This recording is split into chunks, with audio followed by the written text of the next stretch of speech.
Baik, pada kesempatan kali ini saya akan mempresentasikan materi mengenai konsep rekam medis terintegrasi, anatomi SOAP farmasi, serta legalitas dan etika dalam rekam medis. Nah, materi kali ini itu penting untuk kita pahami dikarenakan terutama dalam praktik farmasi klinis karena apoteker itu tidak hanya berperan dalam menyiapkan obat, tetapi juga dalam mendokumentasikan terapi pasien secara sistematis dan terintegrasi dengan tenaga kesehatan lainnya.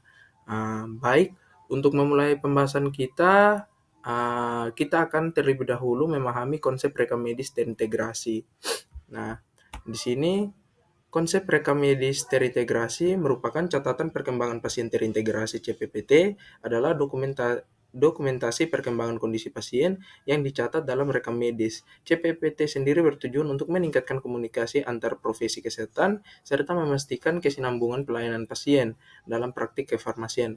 Apoteker sendiri menggunakan CPPT untuk mendokumentasikan evaluasi terapi obat, untuk mengidentifikasi drug-related problems atau yang disingkat dengan DRPS, serta memberikan rekomendasi terapi kepada tim medis.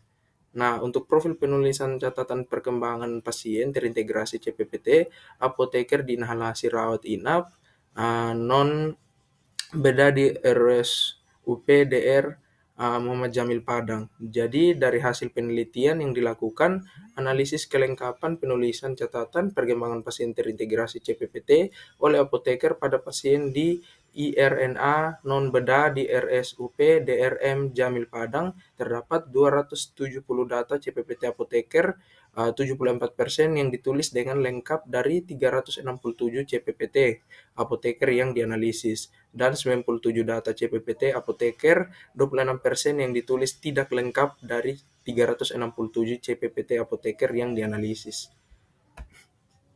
Kemudian ada isi rekam medis. Nah, isi rekam medis rawat inap itu sekurang-kurangnya memuat adanya identitas pasien, tanggal dan waktu, analisis anamnesis mencakup sekurang-kurangnya keluhan dan rawat penyakit, kemudian adanya pemeriksaan fisik dan penunjang medik, diagnosa, rencana penataksanaan, pengobatan dan atau tindakan, persetujuan tindakan jika diperlukan. Kemudian adanya catatan observasi klinis dan hasil pengobatan, ringkasan pulang, dan nama dan tanda tangan dokter, dokter GG atau tenaga kesehatan tertentu yang memberikan pelayanan kesehatan.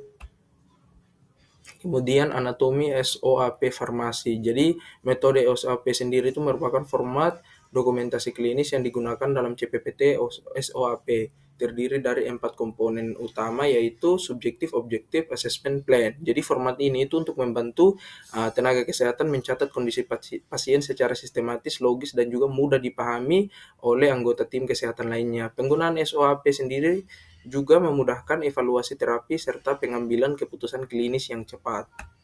Yang pertama ada subjektif. Jadi subjektif sendiri ini adalah data yang berisi keluhan pasien mengenai kondisi kesehatan serta perawatan yang dijalani, termasuk gejala yang dirasakan dan jawaban pasien terhadap pertanyaan tenaga kesehatan. Jadi data ini itu untuk membantu tenaga kesehatan menilai tingkatnya keparahan penyakit, gangguan fungsi tubuh, perkembangan penyakit, dan tingkat nyeri pasien. Contohnya ada data subjektif seperti keluhan utama pasien, riwayat penyakit sebelumnya, ada riwayat penggunaan obat, dan juga riwayat alergi obat, serta ada kepatuhan pasien terhadap terapi. Nah, yang berikut ini untuk objektifnya. Objektif sendiri adalah data yang berisi hasil pengukuran yang dapat diamati atau diuji terkait keluhan pasien, seperti tanda vital, denyut nadi, suhu tubuh, warna kulit, edema, dan juga hasil pemeriksaan diagnostik. Jadi pemeriksaan diagnostik itu adalah pemeriksaan penunjang untuk membantu menegakkan diagnosis penyakit. Contohnya itu pada pemeriksaan laboratorium seperti HB, gula darah, kolesterol, dan juga adanya Röntgen atau X-ray, dan juga ada CT scan atau MRI, ada EKG, elektrokardiogram, serta adanya tes seperti tes urin. Kemudian untuk asesmennya, asesmen sendiri itu seperti berisi daftar penilaian kondisi pasien yang telah diprioritaskan. Jadi seperti diutamakan gitu. Jadi daftar ini itu untuk mencangkup masalah pasien dari sudut pandang apoteker, yaitu masalah terkait obat, drug-related problems pada pasien. Jadi masalah terkait obat tersebut itu meliputi adanya indikasi penyakit tetapi tidak mendapatkan terapi. Kemudian adanya pemberian obat tanpa adanya indikasi. Kemudian pemilihan obat yang tidak tepat, dosis obat terlalu rendah, dosis obat terlalu tinggi, reaksi obat yang tidak diinginkan, interaksi obat, serta adanya pasien yang tidak menggunakan obat karena suatu alasan.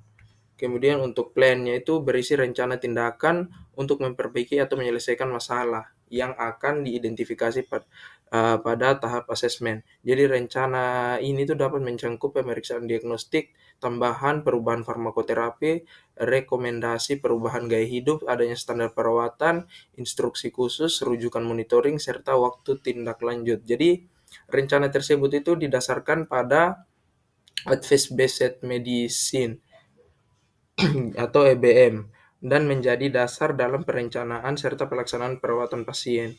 Kemudian jika terdapat lebih dari satu drug-related problems, maka rencana tindakan harus diberi nomor serta berurutan ke bawah. Rencana tersebut itu mencangkup yang pertama adanya rekomendasi terapi untuk setiap DRP serta dosisnya. Kemudian adanya rencana pemantauan terapi obat, adanya rencana konseling, serta dalam menyampaikan rekomendasi itu sebaiknya menggunakan kalimat saran atau bukan kalimat perintah. Gitu.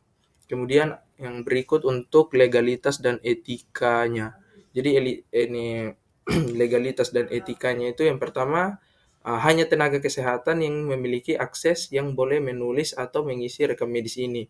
Kemudian jika terjadi kesalahan pencatatan dapat dilakukan pembetulan. Kemudian adanya koreksi dilakukan dengan mencoret tulisan yang salah tanpa menghapusnya. Kemudian catatan yang diperbaiki harus diberi paraf oleh tenaga kesehatan yang bersangkutan, serta tujuannya itu menjaga keakuratan dan keabsahan rekam medis sebagai dokumentasi hukum.